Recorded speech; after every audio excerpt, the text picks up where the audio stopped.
Somewhere between the moment you first glimpsed your own reflection in the hall of mirrors and the instant you realized each pane was a projection, the world went quiet. You stood there heart pounding, watching the echo of your persona dissolve into shadows. A spiritual awakening, they called it, a seismic shift beneath your feet. And at first it felt like liberation, no longer bound by the chains of expectation. You inhaled newly purified air. Yet in that same breath you discovered something deeper, a hollow where your ambitions once roared. Silence settled like a shroud. It was not an absence of sound, but an absence of self. The thoughts that had driven you achievement approval, the restless chase of tomorrow, untethered themselves and drifted away like sparks from a dying flame. You expected enlightenment to ignite a blaze within you. Instead, it plunged you into blackness. In that darkness, every familiar landmark of meaning vanished. I remember speaking to a friend who had walked this path before me. Brilliant in her studies of mysticism, fluent in the teachings of Eckhart Tolle Krishnamurti and Alan Watts, she had once been driven by purpose. She believed awakening would set her ablaze with clarity. But when we met 2 months later, I found her lying on a sparse cot in her attic room, eyes fixed on an unadorned ceiling. No frantic scribblings and notebooks, no frantic search for the next summit, just stillness. "I used to torment myself for not doing enough," she said, voice hollow. "Now I don't care if I do anything at all." She sounded surprised by her own indifference, as if a vital organ had been removed and she was still breathing. "I thought awakening would set me on fire," she added. "Instead, I feel extinguished." Carl Jung spoke of this threshold long before the phrase spiritual awakening became trendy. He called it the liminal space between the collapse of the ego and the emergence of the self. In medieval alchemy, it was the Negrado, the blackening the stage where the prima materia dissolved into formlessness before it could be transmuted into gold. The chrysalis stage of the psyche, he said, where the caterpillar's body liquefies before the butterfly can take shape. What I witnessed in my friend was not depression, though it cast the same long shadows. It was not apathy, though it looked like listlessness. It was sacred exhaustion, a hollowing out that felt unnervingly peaceful. Every false motive scraped clean, every worn-out desire relinquished. Her vessel had been emptied, and she stood there waiting as if her soul itself had dimmed the lights on life and simply forgotten to switch them back on. And so begins the paradox. We are told that the moment we pierce illusion, purpose will burn brighter than ever. Yet what often follows is a profound demotivation. The script we once performed, written by persona and fueled by praise and fear, no longer compels us. We cannot chase applause once we see the stage for what it is, an illusion built on shaky planks. The goals that once propelled us now hang like empty shells, their voices echoing in a cavern of unknowing. This is not failure. This is individuation. But to a culture obsessed with constant progress, the sacred pause looks like collapse. Modern life pathologizes this phase, slapping labels of anxiety or depression onto it, then rushing to medicate or distract. Yet Jung warned us to bypass the darkness is to bypass the transformation itself. The collapse of the old self, he said, is necessary before a deeper self can be born. Imagine a sculptor chipping away at marble. First, the jagged blocks of stone ego ambition rolls must be chipped away in rough forms. Only when the unnecessary is removed can the hidden figure within emerge. But in that moment of chiseling, the statue does not yet exist. There is only dust and fragment. It looks like destruction, but it is creation in disguise. So when silence descends after awakening, do not fear it. Do not mistake it for stagnation. It is the soil in which your true purpose will germinate. Beneath the hush, the raw clay of your being awaits the touch of inner resonance. You are no longer driven by false lights. You are being reoriented towards something truer, an impulse to move not out of need for validation, but out of alignment with your deepest self. This hollowing stage may last days, it may last months, it may feel eternal, but every moment of stillness serves the soul's rewriting of its own myth. You are in the chrysalis. You are dissolving so you can reassemble. The caterpillar does not fight the dissolution. It surrenders to it, trusting that in darkness the wings will form. Lean into the quiet ache. Listen to its questions. Why do I feel so empty now that I finally see the truth? What sparks remain when the old fuel dies? Jung wrote, "Enlightenment is not imagining figures of light, but making the darkness conscious. This is your invitation to consciousness, to dwell in the void with curiosity, courage, and compassion for yourself. And if at times you feel the pull to retreat, to flee from the emptiness with distractions, to medicate it, to fill it with busyness, remember that retreat is spiritual bypassing. It only delays the reckoning. True embodiment requires you to stay present in the grey space, to witness the blackness until it reveals its own hidden color. Soon you will feel the first stirrings of a new motivation. It will not roar, it will hum, it will not demand thrust, it will whisper invitation, it will call you to create, to heal, to serve not for applause, but for the sake of presence. But for now, sit with the silence. Let the old script burn away. Trust that in the heart of stillness, the beginnings of your true story are waiting to be written. The chrysalis of transformation deepens in the chamber of the self. Here you encounter what Jung called the Negrado, the blackening phase of alchemy, when the prima materia darkens, decomposes, and surrenders its former shape.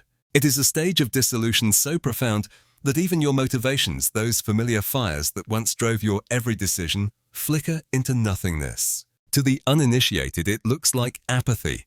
To the modern mind, it can resemble clinical depression, but Jung insisted this phase is neither pathology nor defeat.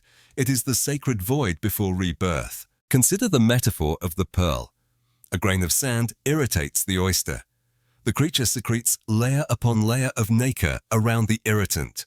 Over time, what began as discomfort transforms into a luminous pearl. In the Negrado, your irritant is your own collapsed armor, an identity once fortified by achievement and approval. The soul responds by encasing it in layers of inquiry, compassion, and unknowing. What emerges will be your own sacred pearl of selfhood. In this stage, every external measure of success falls away. Deadlines lose urgency, accolades sound hollow, even relationships formed around roles. Parent-partner performers seem tinged with irony when viewed through your newly awakened lens. You are no longer asleep to the machinery behind the performances. The persona Jung wrote is a mask intended to make a definite impression upon others while concealing the true nature of the individual. Once you strip away that mask, neither praise nor criticism can compel you. The old script has burned, leaving only ash. Yet within that ash breathes potential.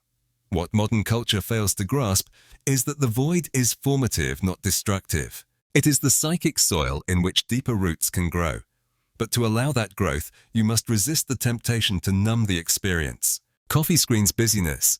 These are modern opioids, numbing the ache but also numbing the transformation. Jung warned that the modern world pathologizes this phase and offers pills distractions or false uplift to avoid the discomfort. In doing so, it robs the soul of its necessary descent. Instead, what the soul requires is a holy pause, a liminal interlude of radical receptivity. Here the question is not, what should I do, but what is asking to be known. You learn to sit with discomfort as with a guest bearing gifts in its satchel. Grief, confusion, uncertainty. They are not enemies to vanquish, but messengers guiding you toward what remains unintegrated. This is shadow work. The conscious exploration of the unconscious, where every repressed fear or longing surfaces to be witnessed, held, and ultimately woven into wholeness. Shadow work is not about banishing darkness. It is about befriending it. Imagine meeting an estranged sibling. First there is fear, then curiosity, then recognition of shared blood. In the same way, each shadow fragment carries pieces of your aliveness, once lobotomized by social demands. Acknowledge the anger you deemed unacceptable. Embrace the longing you feared would consume you. Invite the grief you buried under achievements. In this integration, the darkness loses its sting and becomes a reservoir of creativity, compassion, and authenticity. But integration takes time. It cannot be rushed. The chrysalis cannot be pried open. It must be ready to emerge. Your psyche will not release the final shape of the self until every jagged fragment has been softened. So you sit in the Negrado day after day, breathing into the emptiness, welcoming the unasked questions. Who am I without my titles? What calls me when fame falls silent? What speaks in the quiet between tasks? Jung coined another term for this phenomenon, Anantiodroia, the process by which something transforms into its opposite. When ego-driven striving reaches its apex, it swings to the opposite pole, stillness. When stillness becomes your constant companion, it swings toward embodiment. Anantiodroia is natural. It is the psyche's law of compensation ensuring balance. The manic peaks of ambition are followed by the silent valleys of contemplation. Neither pole is inherently good or bad. Both are essential to the dance of self-realization. By understanding this, you begin to relinquish judgment of your own demotivation. You stop labeling it as laziness. You cease chastising yourself for sitting in quiet. You recognize it as the alchemical pause wherein your motivations are transmuting from the base metal of social approval into the gold of soul-led purpose. This nuance is critical for self-judgment, is the wall that blocks your transformation. When you stop judging, the soul's whisper grows audible. And so you learn new rituals. Perhaps you journal in the pre-dawn hush, asking the page to reflect what eludes your mind. Perhaps you walk in early morning mist, letting each breath ground you in your body. Perhaps you sit with music that reverberates in your chest, letting the vibrations stir what remains unmoved. These simple anchors serve as invitations to communion with the deeper self. They are not prescriptions for performance, but invitations to presence. In time, you notice subtle shifts. A thought arises not out of fear, but out of resonance. You feel an urge to speak, to create, to offer your gifts, not because you must prove anything, but because it stirs you from within. The old fuel, fear, ambition, guilt has been replaced by a different fire, the soft glow of alignment. It does not scorch, it sustains. It does not demand, it invites.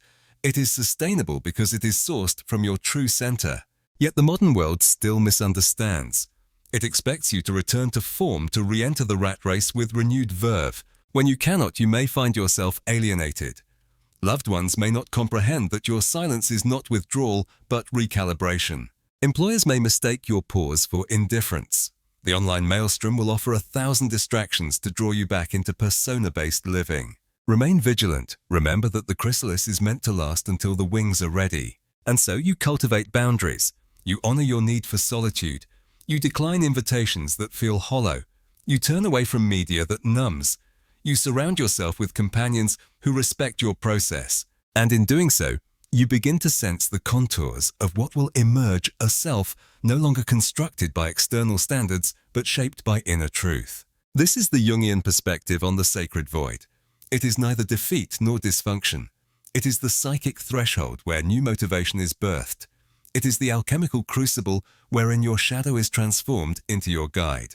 And it is the holy recess of the soul waiting to inspire your next steps, not steps fueled by applause, but steps guided by presence. As the Negrado deepens, a subtle question arises. Who am I beneath this shattered mask? In Jungian terms, the mask is the persona, the social costume donned to navigate expectations. For years, you may have worn it flawlessly, the tireless worker, the devoted partner, the always in control friend. Yet persona is not truth. It is adaptation. It serves a purpose, but only up to a point. Once you pierce illusion, the persona loses its glue. It peels away layer by layer until you stand before the mirror of your own unfolding psyche. This is the crucible of individuation, the lifelong journey Jung described as moving from fragmentation toward inner unity. But to embark on individuation, you must first relinquish old goals written by the persona. The deadlines you once chased, the 5-year vision board, the applause of external audiences, all were drafted by a self that no longer lives in you. Watching them drift is disorienting. You feel aimless, as though you have shed your map but not yet discovered new terrain. Here lies the danger of spiritual bypassing. It is tempting to mistake the chrysalis for a rival to float above life in airy claims of nothing matters or we are all illusion. Yet detachment is not disconnection. The self does not call you to disappear. It calls you to re-engage, but on new terms. Instead of performing tasks, you begin to prioritize presence. Instead of seeking validation, you honor your own alignment. This is embodiment, bringing the revelations of awakening into everyday living. Embodying the self may look like small acts, saying no to a lucrative project that feels hollow, declining a social event that drains you. Curating what media you consume to avoid reawakening the old noise. It may involve establishing new rhythms, unhurried mornings spent in reflection, regular check-ins with your dreams, periodic retreats into nature to recalibrate. These are not rituals of retreat, but of reintegration, weaving the threads of unconscious insight into the fabric of daily existence. Shadow work remains at the heart of individuation. As you step away from persona-driven roles, your unintegrated contents surge forward grief, anger, shame, unmet desires. Initially, you may find yourself writhing in discomfort, as though old wounds have been freshly torn open. But beneath the sting lies raw material for transformation. When you welcome your rage rather than suppress it, you reclaim boundaries. When you embrace grief instead of numbing it, you deepen your capacity for compassion. When you acknowledge shame instead of shaming yourself again, you free your voice to speak with authenticity. Integration is not a one-time event. It is an ongoing dialogue. Each month, perhaps even each day, you encounter new facets of your shadow. A passing comment triggers unexpected tears. A creative impulse dissolves in self-doubt. In those moments, resist the urge to judge. Instead, invite curiosity. Ask, what is this emotion trying to tell me? What memory lurks behind this sensation? With gentle attention, you gradually soften the edges of repressed material, allowing it to blend into your conscious sense of self. You no longer battle your darkness, you steward it. The landscape of motivation also transforms. Where once adrenaline rushes propelled you through sleepless nights, now you sense a different pulse, a steady hum of interest, a quiet pull toward projects that resonate with your emerging values. It might be gardening instead of boardroom strategy, a poem instead of a sales pitch, a heartfelt conversation instead of a scripted presentation. These shifts may seem trivial to those still bound by the persona's standard of achievement. To you, they signify alignment. Yet walking this new path requires courage. Society rewards visible success. It applauds climactic achievements, not whispered awakenings. When you decline the limelight, you risk being misunderstood. Friends and colleagues accustomed to your old drive may label you as lazy or uninspired. The silence that once served you now requires explanation. But in these moments, recall Jung's warning, if you rush this phase, you miss the depth of transformation. Better to stand alone in your authenticity than to return prematurely to a mask that no longer fits. To support your journey, cultivate companions who honor depth over display. Seek out mentors versed in inner work. Join circles where vulnerability is welcomed. Share your process selectively with those who will listen without prescription. Protect your stillness from unsolicited advice aimed at rekindling your old fire. Instead, foster environments that allow your new motivations to germinate in peace. As you navigate this terrain, the language you use becomes important. Replace declarations of "I have no motivation" with "I am in a phase of recalibration." Reframe. I feel lost as I'm exploring uncharted inner landscapes. Words shape experience. By naming your process as sacred initiation rather than failure, you invite your psyche to continue its alchemy with dignity. In time, you will notice the first glimmers of emergence. Perhaps you awake with a dream that drips with symbolism. Perhaps a phrase or image seizes your imagination unbidden. Perhaps an old passion quietly reawakens in a new form. These are the heralds of the self, gesturing toward projects and relationships that will nourish you authentically. They arrive softly in whispers rather than roars, yet their pull is unmistakable. When these stirrings appear, honor them. Tend to them like seedlings in a greenhouse. Record their details. Experiment with small steps. If you feel drawn to write, pour a paragraph onto the page each morning. If you sense an urge to teach, offer a short workshop for kindred seekers. The initial actions need not be grand, they need only be aligned. As Jung noted, the privilege of a lifetime is to become who you truly are. This privilege is realized in incremental acts of fidelity to your inner promptings. Still remain vigilant against premature performance. The self's impulses are soulful, not sales-driven. They may not translate into social media posts or YouTube virality. They thrive in authenticity, not attention. When you feel tempted to amplify your efforts for external recognition, pause and ask whether the impulse springs from inner resonance or from lingering persona patterns. If it is the former, proceed with trust. If it is the latter, return to stillness. Thus unfolds the journey of individuation, a spiral of descent and ascent. You descend into your depths, gathering unclaimed parts. Then you ascend toward your emergent self, integrating insights into your lived reality. Over time, the swings become less extreme. You no longer need to collapse into silence for months before your next breakthrough. Your self increasingly informs your persona rather than the other way around. You wear your mask not out of necessity, but as a conscious tool, one layer among many in your expression. By moving deliberately through these phases, you cultivate a motivation that is neither frenetic nor feeble. It is the energy of soul-led purpose, a devotion to what is true rather than what is applauded. It is sustainable precisely because it is sourced from alignment, not anxiety.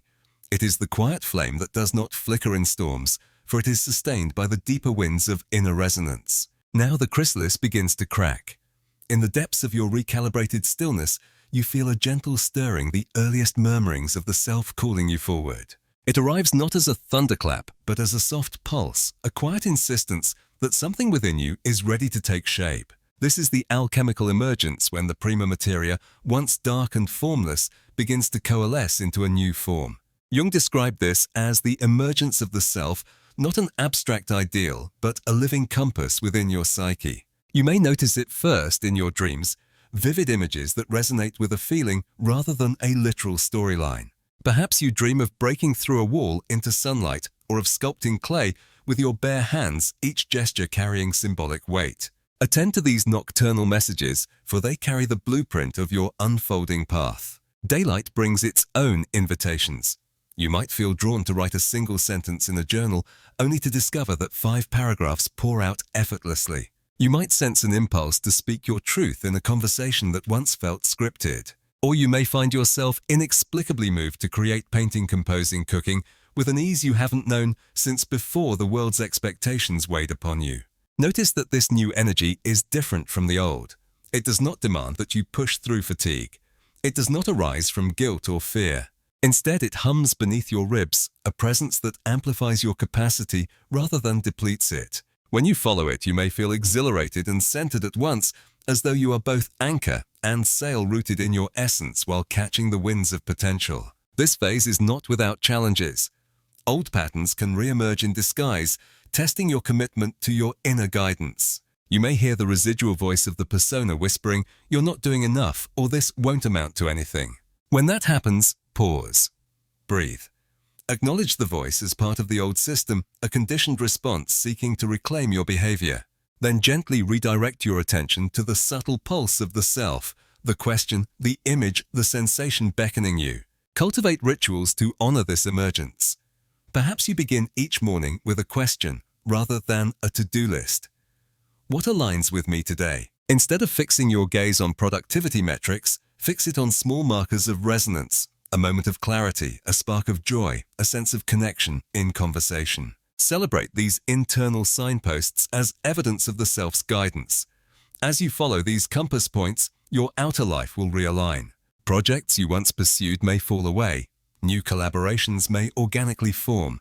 You may find yourself drawn to communities that value depth over spectacle, to causes that resonate with your redefined priorities. Your work relationships and daily routines will converge around themes of authenticity, meaning and service rather than performance. Yet maintain discernment. Not every impulse is equal. Some are echoes of old desires dressed in new language. To distinguish, ask, does this choice feel expansive or contractive? Expansive impulses nourish your vitality. Contractive ones drain it. Over time, your discernment sharpens, guided by the self's steady hum. Integration continues as you embody these shifts.